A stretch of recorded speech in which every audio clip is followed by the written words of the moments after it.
I know I interviewed Ruben myself, and he told me really the only time the two of you had sort of a major disagreement was That's a lie.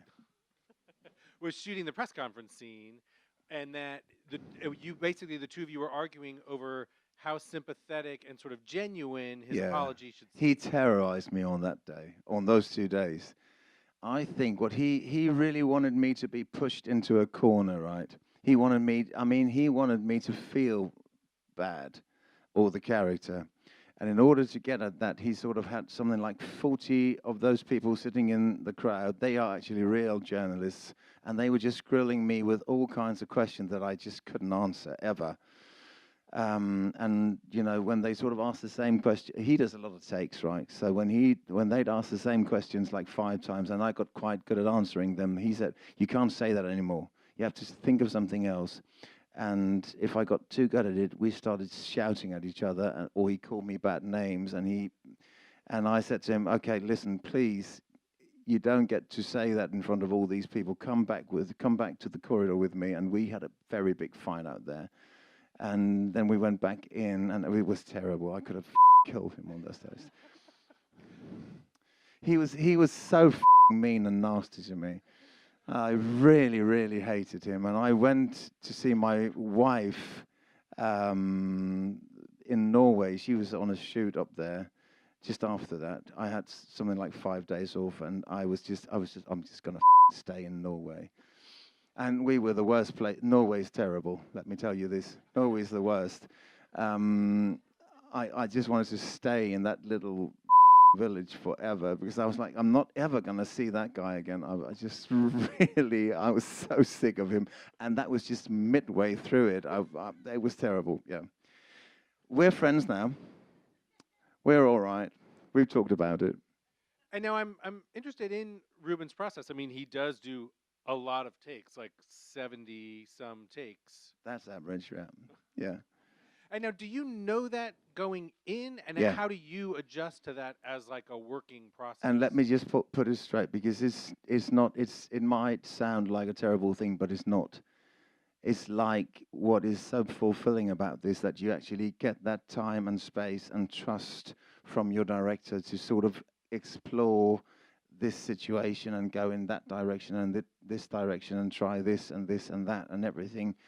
And that has been an amazing experience to sort of, I mean, he spends all, I mean, there are very little money spent here on effects. He spends all his money on time on set with the actors to get into that very authentic, organic thing. And that's been so fulfilling. I mean, it's been amazing, totally. And then, so given how many takes you do, and I'm assuming what a sort of variety of performance you're giving him, is it then something of a surprise for you when you actually see the movie? Like, you don't necessarily know what performance it's been shaped into. No, that's true, actually, and I mean, that's sort of the terror of doing film and television because you do something and they stick it on a reel and then someone fits it together and you've actually got no idea. And with this one, it was like the worst. But also I mean, to sort of allow yourself to just say, well, this is what he wants from me. He doesn't want me to sort of do the math of what film is going to be about. He's going to take care of it. Okay, I'm going to just go with it and just do what he says and just do this thing. Just be here right now. I mean, this could be a scene from the film and just stay with it and just be in it and not try to sort of be smart about it or think of something brilliant to say, but just be there and just but in that I wasn't when I saw the first sort of edit of it, and the first edit was like 3 hours and 35 minutes long.